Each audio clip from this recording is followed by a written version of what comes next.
everybody, I'm here with your astrology for the month of December 2024. Who could believe that we are already in December? I feel like this year kind of flew by, especially the past couple of months. I feel like they've just rocketed by, and we're already at the end of we're already at the end of 2024. So I have here the astrology headlines for this month. If you want more detailed astrology, I do have on my Patreon. I have weekly detailed astrology reports that tell you the astrology of every day, so you kind of have a heads up on the energy for the day. I also do astrology on my Etsy, and my Etsy's back up and running. I'm actually going to have a sale on some of the year ahead readings, so that if you're looking to see what's coming up for you for 2025, I'm going to have, there's going to be some readings on there that there's no discount code or anything. There's just already at reduced prices for the month, the year ahead astrology reading. I also have a year ahead 12 house reading with God and Goddess cards, where I pull a God or Goddess card for each of the 12 houses, the different areas of your life that show you what archetypes and energy you're going to be working with for 2025. And then I have a new reading that I am featuring on my Etsy shop that is a angel reading for 2025. So if you're interested in that stuff, you can check it out. Otherwise, I also have like a free newsletter if you from my website. All the links to this are in the bio for the headlines if you want them out in writing. But here I am with a video if you just want to hear them. If you just want to watch a video and hear the headlines, here I am. So it's a busy month. There is a lot going on this month. The first thing I need to mention is that we are in a Mercury retrograde at the start of this month. It started earlier last week at the end of November. There's Mercury retrograde had started. And so we start the month in a Mercury retrograde, and it's a Mercury retrograde in the sign of Sagittarius. So Mercury retrogrades, I know you've all heard this before, but they tend to have miscommunication breakdowns because Mercury is about communication. There tends to be travel delays as well because Mercury is also travel. And so we may find there's travel delays. Interestingly, where I live in Canada, we have a postal strike, the mail, where it's like holiday season and there's, we're not getting the mail. Very Mercury retrograde type energy. And since Sagittarius, and Sagittarius is like big picture thinking, so it's about politics, religion, philosophy. And when Mercury's in retrograde, one of the things that it's really good at, because people often focus on the negative, but it's good for reviewing things, reassessing things, editing things. It's good for, reviewing some of the things that we've been working on. Also good, it's telling us to slow down. Like when it comes to travel, it's just saying like build in some extra time, know that some things may not go the way that you intended, and just build in that time. It's asking us to slow down and reassess things. And I feel like around politics, there's a lot of people reassessing things, at least from what I see online. So it's interesting that that is coming up for sure. But there's a lot of reassessing and rethinking things and thinking things through that's going on. And that can actually be a really good thing.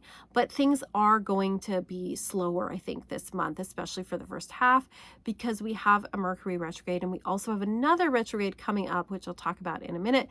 But we start off in that Mercury retrograde in December. So that's coloring the first half of December for sure.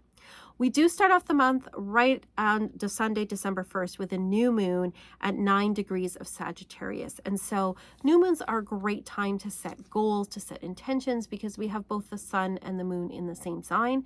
Sagittarius is a sign that, again, it rules like big picture thinking, things like politics and religion, but also things like the law, philosophy, publishing, and foreign travel. So if you have any intentions in these areas, really good time to do some spell work and set intentions for this. But Sagittarius is also a fun sign, so just set some intentions, even to just have some fun this month, to do some fun adventures, do some fun things.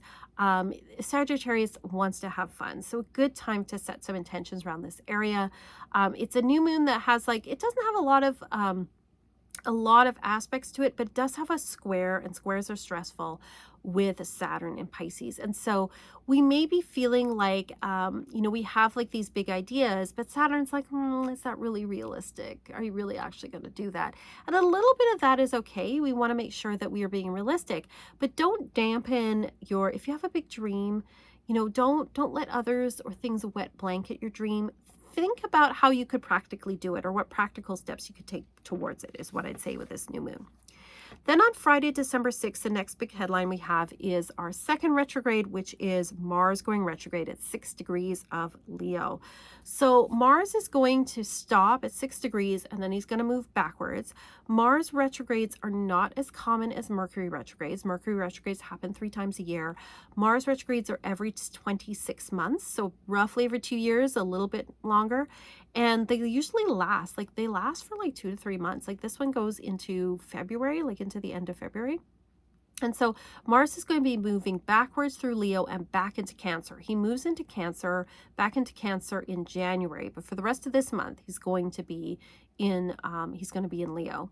And Mars in Leo tends to be quite brash. Mars in Leo is the energy of like a leader, a strong, charismatic leader, but it can also be the energy of a bully.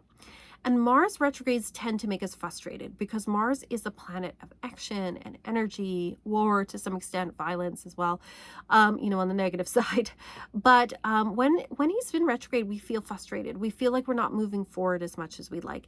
And I think particularly people who may have those tendencies to be a bit of a bully may be more of a bully because they're frustrated because things aren't going the way that they want them to.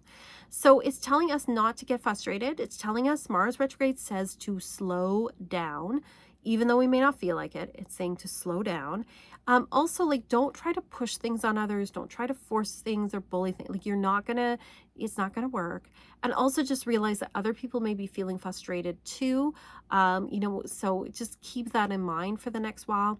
I think when Mars switches into Cancer at the beginning of January, that tone will change somewhat. But now for the rest of the month, like just, especially the person that's always like, the type, right? Like they always want to push their opinions on people. They're a little, they're just pushy. Just realize that they might be a little extra pushy and a little extra for the next few weeks. So, just keep an eye on those kind of things. The other thing with Mars retrograde is underdogs tend to win during Mars retrogrades. So if you feel like you are fighting a losing battle, things may turn around for you during a Mars retrograde. That is one of the positive things about it. Mars retrograde, it's been said traditionally, you don't start a war during a Mars retrograde because you will lose whoever the aggressor is. So don't start a fight during a Mars retrograde because you won't win. And also the people who have more resources, the people we expect to win, the people that we expect to come out on top don't during a Mars retrograde. So watch for those kind of things to come up over the next while. The next thing we have is on Saturday, December 7th, we have Venus moving into the sign of Aquarius. And so Venus is a planet of love and beauty, and she's going to be in Aquarius for the 3 weeks after that, the rest of December. Now, Venus is love and beauty, so it tends to put a tone on things with our relationships, particularly our romantic ones, but also the aesthetic that's going on at the time, like what's trendy at the time. Venus in Aquarius, when it comes to relationships, she tends to want to be wooed with her mind. Like she likes things that are interesting and different, things that are a bit unusual. So it's about, we want to appeal to the other person's mind. And it's also about doing things a little bit differently or trying different and new things. And when it comes to aesthetics, it tends to lean towards the more trendy or avant-garde or a little bit unusual, maybe a little futuristic. And so I feel like there might be with this Christmas Yuletide season, a little bit more of like a futuristic vibe to it, or a little more avant-garde, a little bit different, a little unusual. And I feel like too, people maybe their traditional plans that they do around the holiday season, they may want to switch it up and just do something different, try something new, do something fun, develop some new traditions this year. Also on Saturday, December 7th, we have Neptune going direct. So Neptune was in retrograde for the past 5 months or so. We don't tend to feel the outer planets retrogrades as much as we feel, things like Mercury or Mars or Venus, the personal planets. This affects things more on a worldwide level. But Neptune represents spirituality, fantasy, imagination, our sense of oneness with others, but also can be about deception and illusion. And it can also be about, things that blur our boundaries like drugs and alcohol, and to some extent madness as well.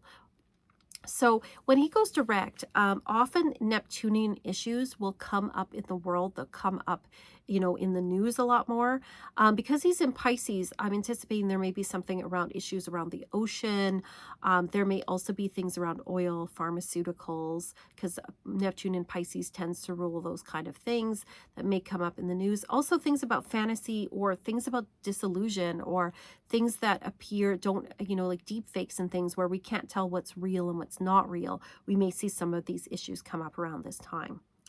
Sunday, December 15th, we have a full moon at 23 degrees of Gemini. Full moons always occur in the sign opposite the sun sign. So sun is in Sagittarius at this time, and the moon is going to be in Gemini. So full moons are a great time to do any kind of spell work. It's good for anything from healing and blessing things to forgiveness rituals, to gratitude rituals, giving extra emphasis or oomph to a long-term project. Full moons are all great for that. This one's in Gemini, and Gemini tends to rule things like learning, anything that we want to learn, languages, writing, if you're looking at putting energy towards a writing project, a communication project. Also has to do with siblings and neighbors and transportation to a certain degree. So anything in those, you can definitely send some positive energy to that on the full moon. This full moon is square with Neptune, so there may be some issues again around this time around what's real and what's not real, and blurring boundaries between ourselves and others. So making sure that we have strong boundaries at this time, I think, is important. Also on this day, we have Mercury going direct. So Mercury retrograde it's at 6 degrees of Sagittarius. So if you have any planets around this sign, you might feel this more than others. But Mercury goes direct. So Mercury retrograde ends December 15th, right on that full moon, and we start to move forward, and we feel like there's less miscommunications. Things feel like they're starting to move forward again. Maybe not quite as much as we did in November, because again, we've got a Mars retrograde going on, but at least the communication seems to clear up and travel gets a little bit better after the 15th. Saturday, December 21st, we have the sun going into Capricorn. This marks the winter solstice in the northern hemisphere, the summer solstice in the southern hemisphere. The sun goes into Capricorn, and Capricorn is a sign that's all about tradition, and it's also an ambitious sign. And so this, this is time of year, like we think about it, this is when all holiday traditions come up. This is also the time of year when we start to get organized and make plans for the new year. And often, like when the sun goes into Capricorn, people start thinking about like restricting themselves, because Capricorn is ruled by Saturn, which is about limitations. And that's when people start, you start to see all the ads to, like go on a diet or save your money or whatever it is, right? Like that's a very Capricornian thing. But our focus moves towards tradition. It moves towards ambition around this time. So it's the winter solstice. Things are going to get lighter from here on in. We're saying goodbye to the darkness. It's that usual time of year. It's the Yuletide celebration.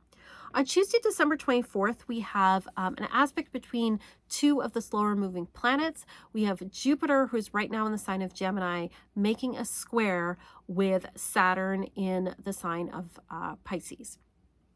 Yeah, so Jupiter's in Gemini right now. So Jupiter in Gemini wants us to expand our ideas, our communication, our learning. This is all about the exchange of information. It's about expansion in technology when it comes to like communication. But it's making a square with Saturn in Pisces. And Saturn in Pisces, Saturn is our limitations. Saturn says the person, he's the bad guy that says no. He's the parent that, is more of the day-to-day parent that has to set boundaries, whereas Jupiter is like, yeah, do whatever you want. And so there's a little bit of conflict between those two around this time. And Saturn is in Pisces, which tends to be a little bit more of a melancholy aspect. Saturn in Pisces also puts rules and restrictions around creative things. We may find that on this day that our big ideas of expansion, and I think this more on a world scale, that they may not it's sort of like a sobering, there's something that happens that's very sobering, or something that happens where it's like, oh, that's not going to work the way that we want it, that things aren't going to expand as fast as we like, or that there may be things we haven't thought of that are going to hold us back when it comes to pursuing things. I think of Jupiter and Gemini as this idea of like progress is always going forward, and we've got to invent things, we got to move forward in technology. And then Saturn in Pisces says, yeah, but what about the human cost, or what about the cost to the environment, or what What about us feeling disconnected? Like, if anything, I think that this particular aspect really speaks to how we are more connected in some ways technologically than ever, and yet people feel very lonely and very isolated at the same time. And I think that that issue is really going to come to the fore in some way around this time. Monday to December 30th, we have the second new moon in a month. That is an unusual thing. Right on December 30th, we have new moon in the sign of Capricorn. So this is a really powerful new moon. It's the second in a month, what they sometimes call a black moon. And it is great for setting intentions, very powerful ones. And especially we've got it right at the end of the year. This is a really great time to like make your vision board for 2025, put all your intentions out there for the year. This is a great new moon to work with that energy. And it doesn't have any really strong aspects to it. So it really is whatever energy you're bringing into this new moon is really going to be powerful for this time. And then on Tuesday, December 31st, right at the end, we have Chiron moving forward. Chiron, again, slower moving. It's like a dwarf planet, I think, that Chiron's the wounded healer. Chiron is the wounds that we have. We all have them, but also how we can heal ourselves and others. And he starts to move forward on December 31st. We've got at 19 degrees of Aries. And so this is like a real opportunity for this new year, I think, for us to set some intentions, but also to be really focused on self-care and healing and how we want to heal things and others as we move forward. So really looking at that from this really like healing aspect and healing lens. So if anything, I feel like this is a month where we start off slow. Like the first half of the month might be a little bit frustrating. Things are not going as fast as we'd like. Things clear up a bit. I mean, we still have the Mars retrograde going on as we get into the second half. And then I feel like it's like we have a lot of optimism as we move into 2025 and we think about our goals and what it is that we want to accomplish. So that's the energy that I'm seeing for this month. Again, if you would like more detailed astrology for the month, if you would like a weekly report, you can check out my Patreon. You can also sign up for an Etsy. You can sign up on my Etsy shop for a personal year ahead reading if you want to know what the astrology says for you in particular. Yeah, you can check all that stuff out in the linkies below. Thank you so much for being here. Thank you for following me. Thank you for just hanging out with me. I really appreciate it.